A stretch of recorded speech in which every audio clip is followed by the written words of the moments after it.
নমস্কার বন্ধুরা, আমার চ্যানেলে আপনাদের সবাইকে স্বাগত জানাচ্ছি। গ্রাম বাংলার একটা অতি প্রাচীন ট্রেডিশনাল পিঠের রেসিপির সাথে। এটা হচ্ছে সরু চাকলির রেসিপি। এটা দিদিমা ঠাকুমারা খুব ভালোভাবে এটা বানাতেন। এখন আমরা সরু চাকলি বানানোর সময় যে আমি দেখুন কালো বিরি নিয়েছি, এটা গোটা কলাই ছিল, ভেঙে নিয়েছি। দু একটা খোসা আছে, থাকলেও প্রবলেম নেই।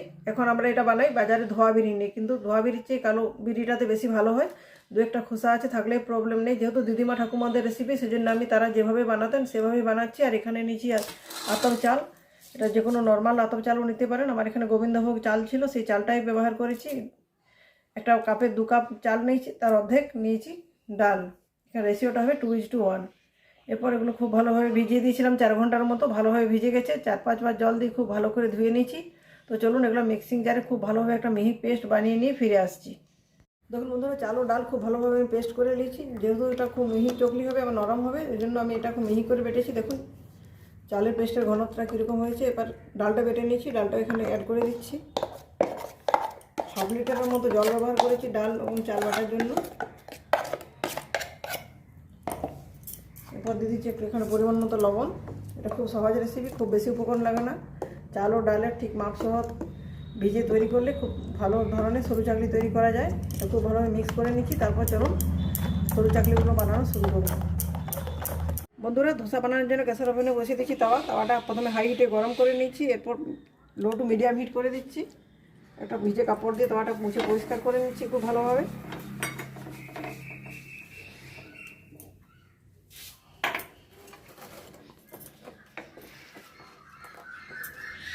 সরু চাকলি বানানোর জন্য এই হাতাটাতে এক হাতে ব্যাটার নিয়েছি। খুব বেশি ব্যাটার নেওয়া চলবে না। এই হাতাটা দিয়ে সরু চাকলিটা বেলে দিচ্ছি। সরু চাকলি যেহেতু খুব পাতলা হয়,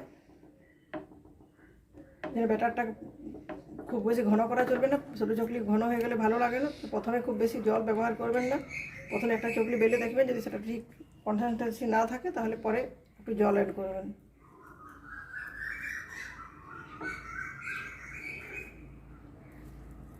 এটা খুব সহজ রেসিপি। এটা নলেন গুড়ের সাথে খেতে খুব ভালো লাগে। আলু ছক্কা বা আলু জল ছক্কা যেটা সবজি হয় ফড়ং দিয়ে, সেটার সাথেও খেতেও দুর্দান্ত লাগে। ন্যাচারালি অনেকেই খেজুর গুড়ের পায়েসের সাথে এটা খেয়ে থাকেন। আমি আজকে খেজুর গুড়ের পায়েসের সাথে এটা সার্ভ করব। দেখুন বন্ধুরা, 3 মিনিট ধরে ভাজার পর চকলিটা চারপাশ থেকে উঠে আসছে। এই পর্যায়ে ব্রাশে করে একটু করে তেল দিয়ে দিচ্ছি এখানে। এবার আস্তে আস্তে এটা উল্টে দিচ্ছি। সরু চকলি যেহেতু খুব নরম হয়, এগুলো খুব মুচমুচে হবে না, যেন খুব বেশি করে ভাজার প্রয়োজন নেই।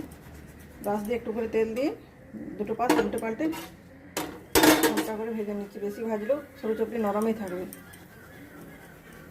বন্ধুরা, চকলিটা ভাজা হয়ে গেছে। চকলিটা এবারে ফোল্ড করে দিচ্ছি। এইভাবে ভাঁজ করে চকলিটা তুলে রাখছি। একটা চকলি বেলে দেখাচ্ছি, দেখুন।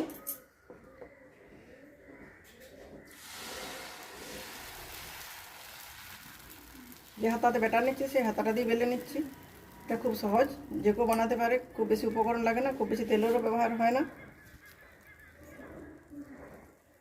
তো বন্ধুরা, এইভাবে সমস্ত সরু চাকলিগুলো বানিয়ে নিয়ে ফিরে আসছি আমি। তার মাঝে আমি নলেন গুড়ের পায়েসটা বানিয়ে নেব।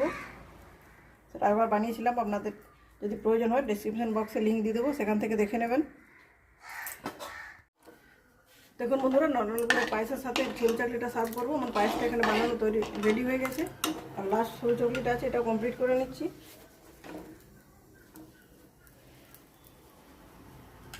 এবার একটু হালকা তেল ব্রাশ করে দেবো। সব সরু চাকলি বানানো রেডি হয়ে গেছে। তো চলুন এবার সার্ভ করবো। বন্ধুরা, আমার সরু চাকলি বানানো হয়ে গেছে। আর তার সাথে সার্ভ করার জন্য যে নলেন গুড়ের পায়েস, সেটাও রেডি হয়ে গেছে। বাটিতে নিয়ে নিচ্ছি 1 বাটি পায়েস। দেখুন কি দুর্দান্ত কালার হয়েছে। আপনার নলেন গুড়ের পায়েস কীভাবে বানানো হয় সেটা যদি জানতে চান, আমি আগে ভিডিও বানিয়েছিলাম, ডেসক্রিপশন বক্সে লিঙ্ক দিয়ে দেবো, সেখান থেকে দেখে নেবেন। নলেন গুড়ের পায়েসের সাথে সরু চাকলিগুলো সার্ভ করছি। এগুলো খেতে অসাধারণ লাগবে। দেখুন কি সুন্দর হয়েছে। এগুলো তুলতুলে নরম। এগুলো কোনোভাবে আপনি মচমচে বানাবার চেষ্টা করবেন না, কারণ এগুলো কোনোভাবেই মচমচে হবে না। আর এটা খুব ব্যাটারটা পাতলা করতে হবে বানানোর সময়। যত পাতলা ব্যাটার বানাবেন সরু চকলিটা ততই সুন্দর হবে। খুব সহজ রেসিপি, 2-3টে উপকরণ দিয়ে খুব সহজে বানানো যায়। তো বন্ধুরা, এই রেসিপিটি কেমন লাগলো অবশ্যই কমেন্টের মাধ্যমে জানাবেন। ভালো লাগলে লাইক করবেন, প্রচুর প্রচুর শেয়ার করবেন। আর চ্যানেলটি যদি এখনও সাবস্ক্রাইব করে না থাকেন, অবশ্যই চ্যানেলটি সাবস্ক্রাইব করে পাশে থাকা বেল বাটন অন করে দেবেন নতুন নতুন ভিডিওর আপডেট পাওয়ার জন্য। আমি এখানে নলেন গুড়ের পায়েসের সাথে সার্ভ করেছি। আপনি যদি পায়েস বা মিষ্টি জিনিস খেতে পছন্দ না করেন, সেক্ষেত্রে আপনি জল ফড়ং দিয়ে, মানে জল ফড়ং যেটা বলা হয় আলু, 5 ফড়ং দিয়ে আলুটাকে লবণ হলুদ দিয়ে সিদ্ধ করে একটু তেল দিয়ে শুকে নেবেন। সেই সবজিটার সাথেও সার্ভ করবেন, বা নিরামিষ আলু দমের সাথেও সার্ভ করতে পারেন। আর যারা মিষ্টি খেতে পছন্দ করেন তারা অবশ্যই নলেন গুড়ের পায়েস বা নলেন গুড়ের সাথে খাবেন, খেতে দুর্দান্ত লাগবে।